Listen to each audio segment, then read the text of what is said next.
दोस्तों नमस्कार। आज एक बार फिर करंट अफेयर के वीडियो के साथ उपस्थित हैं। बस एक बात कहना चाहेंगे, कोई व्यक्ति इतना अमीर नहीं है कि अपने बीते हुए समय को खरीद सके। हम लोग अक्सर क्या करते हैं, पढ़ाई नहीं करते हैं, कहते हैं दूसरे दिन मेकअप कर लेंगे। मेकअप कुछ नहीं होता है, समय बदल चुका होता है। इसलिए मेकअप करने के चक्कर में न रहें, आज काम ख़त्म कर ले, समय बर्बाद न करें। जो लोग दरोगा की परीक्षा दे रहे हैं उनके पास समय बहुत कम है, सिलेबस बहुत लंबा चौड़ा है। मैं बहुत दिनों से कह रहा था कि नोटिफिकेशन के बाद आपको समय नहीं मिलने जा रहा है, तो लोग नोटिफिकेशन का इंतज़ार कर रहे थे लेकिन तैयारी नहीं कर रहे थे। मेरी कोशिश है कि current affair, modern history, science तीनों सब्जेक्ट में आपको सहयोग करें, ताकि कम से कम हमारे तरफ से आपको 40 नंबर का सहयोग मिल सके। 40 नंबर हमारे कारण आपको बनाने में मदद मिल सके। पढ़ना तो आप ही को है, लेकिन 40 सवालों को बनाने में मदद मिल सके, इसके दिशा में हम काम कर रहे हैं। कितना हम सफल होते हैं इसका निर्णय दरोगा परीक्षा के बाद आप ही करेंगे, क्योंकि ये मेरी भी परीक्षा है कि हमारी मेहनत आप लोगों के लिए कितना प्रतिफल लेके आती है, और वो प्रतिफल मेरा रिजल्ट होगा। चलिए शुरू करते हैं। आज का सवाल आप लोग कॉपी पर ज़रूर लिख लेंगे, पूरा सुनिएगा भी। ऐसा नहीं कि स्क्रीनशॉट ले लिया और सुने नहीं, सुनने से ज़्यादा याद रहता। सुनेंगे भी और लिखेंगे भी, या स्क्रीनशॉट लेके कॉपी पर उतार लीजिएगा। सिर्फ स्क्रीनशॉट लेके मोबाइल में नहीं रखना है। और विश्लेषणात्मक सवाल है, जहाँ से आप सवाल नहीं बना पाते हैं वहाँ से लेके आए हैं, और वहाँ से सवाल पूछा जाएगा। जान लीजिए, सवाल बनाने में काफ़ी मेहनत लगती है और अच्छे से बनाया गया है, खुद पढ़ के बनाया गया है। ऐसा नहीं है कि किसी टाइपिस्ट को बोला गया है कि आप टाइप कर दें।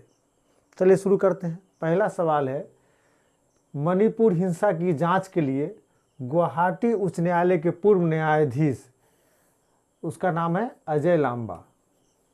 अजय लांबा छूट गया था। अजय लांबा की अध्यक्षता में एक आयोग का गठन किया गया है। समझ गए, मणिपुर में जो हिंसा हुई थी उसकी जांच के लिए जो गुवाहाटी उच्च न्यायालय है उसके पूर्व चीफ जस्टिस अजय लांबा की अध्यक्षता में एक जांच कमेटी बनी है, जिसमें सदस्य हैं हिमांशु शेखर दास और आलोक प्रभाकर। काफ़ी महत्वपूर्ण सवाल है, एग्जाम में आपको दिखना चाहिए, किसी न किसी एग्जाम में दिखेगा ही, या तो बिहार दरोगा में दिखे, या बीपीएससी में दिखे, या एसएससी में दिखे, बिहार एसएससी में दिखे। नेक्स्ट, पीएम प्रणाम।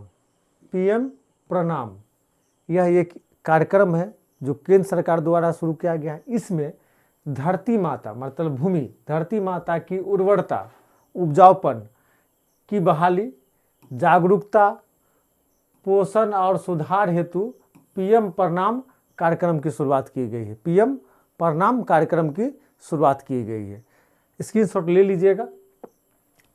पीएम प्रणाम कार्यक्रम की शुरुआत की गई है।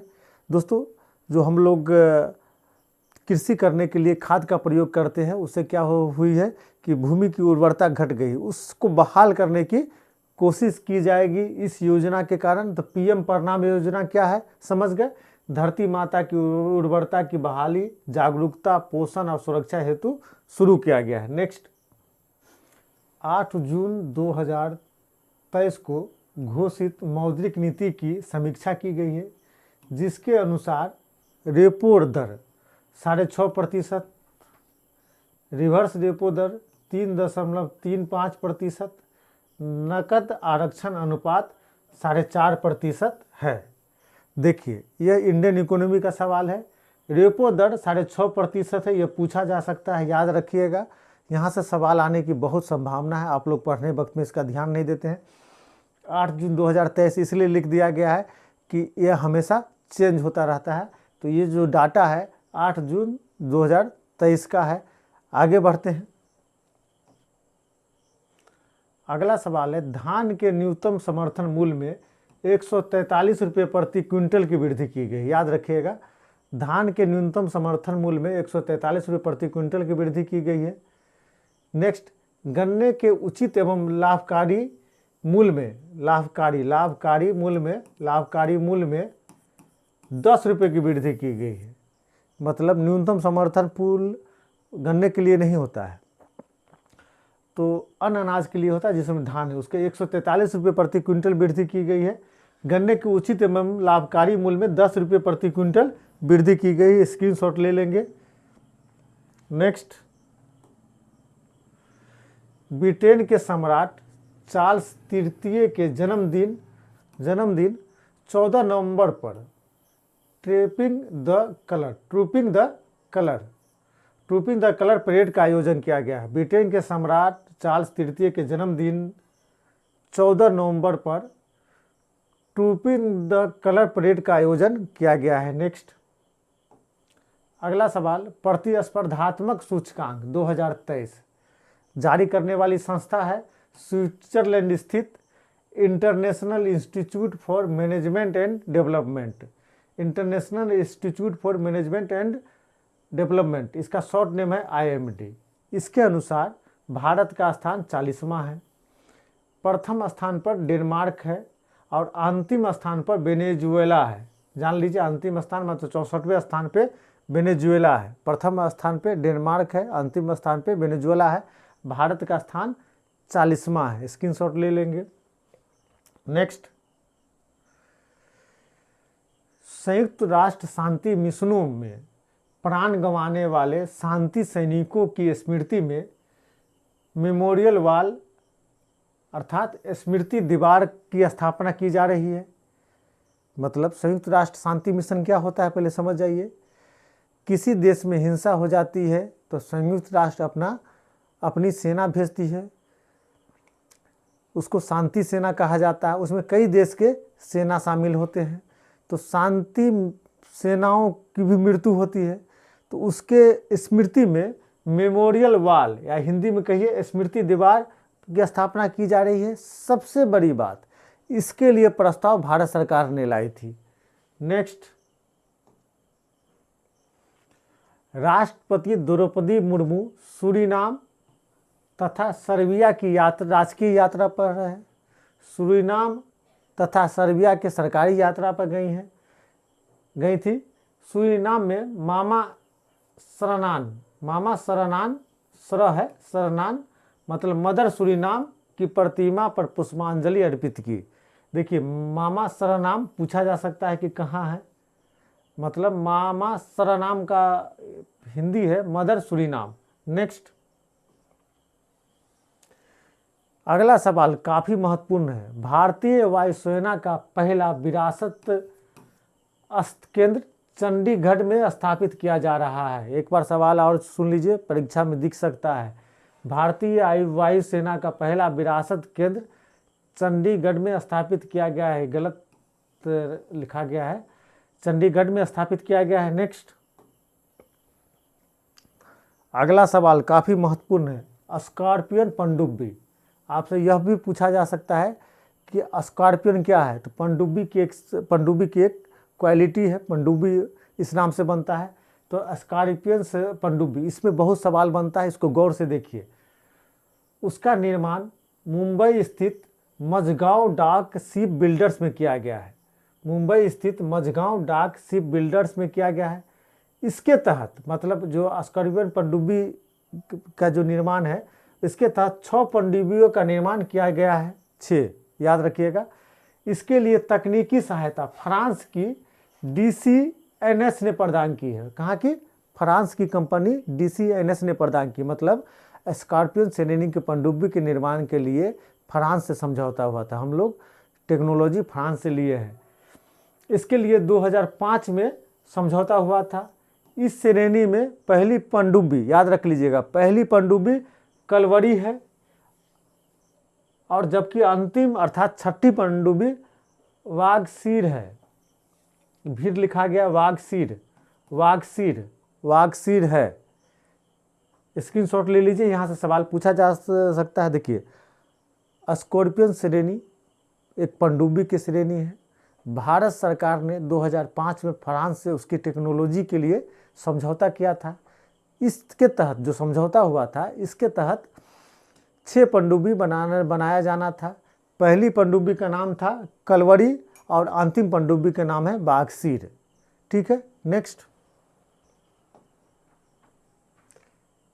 एरावत, थोड़ा टाइपिंग मिस्टेक है दोस्तों, इसको एरावत पढ़िए, एरावत, एरावत, एरावत। यह भारत की सीडेक द्वारा निर्मित सुपर कंप्यूटर का नाम है। यह एरावत भारत की सीडेक द्वारा निर्मित सुपर कंप्यूटर का नाम है।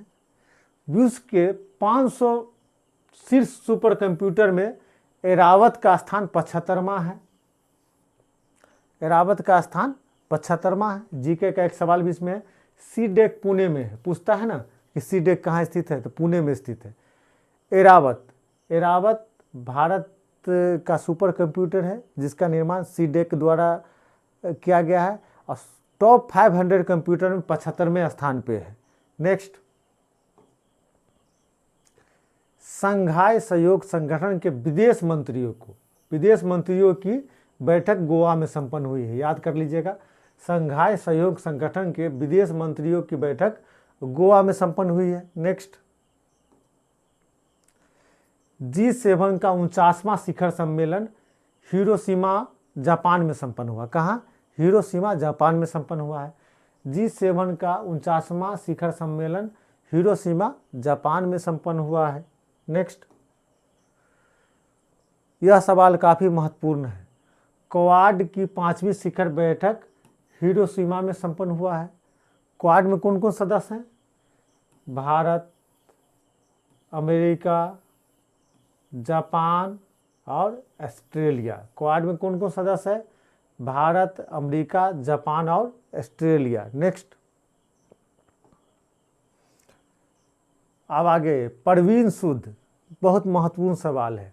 परवीन सूद सीबीआई के नए निदेशक नियुक्त किए गए हैं। किसके? सीबीआई के। Next, R Dinesh. R Dinesh क्या है? तो भारतीय उद्योग संघ, एग्जाम में शॉर्ट फॉर्म पूछा जाता है, CII के नए अध्यक्ष चुने गए हैं। भारतीय उद्योग परिसंघ मतलब CII के नए अध्यक्ष आर दिनेश चुने गए हैं, जबकि सीबीआई के नए निदेशक परवीन सूद बनाए गए हैं। नेक्स्ट, मनोज सोनी यूपीएससी के नए अध्यक्ष बनाए गए हैं। याद रखिएगा, मनोज सोनी यूपीएससी के नए अध्यक्ष बनाए गए हैं। नेक्स्ट, अनंत महेश्वरी नैसकॉम के नए अध्यक्ष चुने गए हैं। अनंत महेश्वरी नैसकॉम के अध्यक्ष चुने गए हैं। नेक्स्ट, यह सवाल आपको एग्जाम में दिखेगा। अजय बंगा भारतीय मूल के अमेरिकी हैं, माने भारत के पहले रहने वाले थे, अभी अमेरिका की नागरिकता है। इनको विश्व बैंक का अध्यक्ष चुना गया है। अजय बंगा को विश्व बैंक का अध्यक्ष चुना गया। एक जानकारी के लिए बता दें, विश्व बैंक का अध्यक्ष अमेरिकन को ही चुना जाता है। तो अजय बंगा भारतीय मूल के हैं लेकिन अमेरिकन है। अजय बंगा को विश्व बैंक का अध्यक्ष चुना गया है, ये अमेरिकी हैं। नेक्स्ट, सिद्धार्थ मोहंती जीवन बीमा निगम के चेयरमैन बनाए गए। सिद्धार्थ मोहंती जीवन बीमा निगम के चेयरमैन बनाए गए हैं। जीवन बीमा निगम आप जानते हैं, LIC के चेयरमैन बनाए गए हैं। देखिए, LIC को आप जानते हैं कि शेयर बाजार में लिस्टेड किया गया है, ये आपको जानकारी होगी। तो नेक्स्ट आगे बढ़ते हैं। अधीर रंजन चौधरी, यह सवाल काफ़ी महत्वपूर्ण है। अधीर रंजन चौधरी लोक लेखा समिति, जिसके शॉर्ट फॉर्म में PAC पब्लिक अकाउंट कमेटी भी कहते हैं, के अध्यक्ष बनाए गए हैं। अधीर रंजन चौधरी लोक लेखा समिति के अध्यक्ष बनाए गए हैं। दोस्तों देखिए, लोक लेखा समिति सरकारी खर्च में जो कैग का रिपोर्ट आता है उसकी जांच करता है। तो भारत में यह परंपरा स्थापित हो गई है कि जिसकी सरकार है उसके विपक्षी पार्टी जो है उसके किसी सदस्य को लोक लेखा समिति का अध्यक्ष बनाया जाता है। तो अधीर रंजन चौधरी कांग्रेस के हैं, इसलिए लोक लेखा समिति के अध्यक्ष बनाए गए। यह परंपरा स्थापित हो गई है, कोई नियम नहीं है, यह परंपरा लेकिन अच्छा है। क्योंकि देखिए जो सरकार की खर्च है उसकी जांच अगर सरकार का ही आदमी करे तो उस पर ज़्यादा तो बात नहीं बनेगी, तो विपक्षी पार्टी को यह पद दिया जाता है। नेक्स्ट दोस्तों, इसी के साथ यह वीडियो संपन्न होता है। मुझे उम्मीद है कि मेरी मेहनत का कुछ न कुछ फल आपको ज़रूर मिलेगा, और भगवान ने चाहा तो इसका जो प्रतिफल होगा वो आपके लिए बहुत अच्छा होगा। इसी के साथ हम वीडियो संपन्न करते हैं। अपने स्वास्थ्य का ख्याल रखें, पढ़ाई से भटके नहीं। हमारा साथ आपको एग्ज़ाम तक मिलता रहेगा। बहुत बहुत धन्यवाद।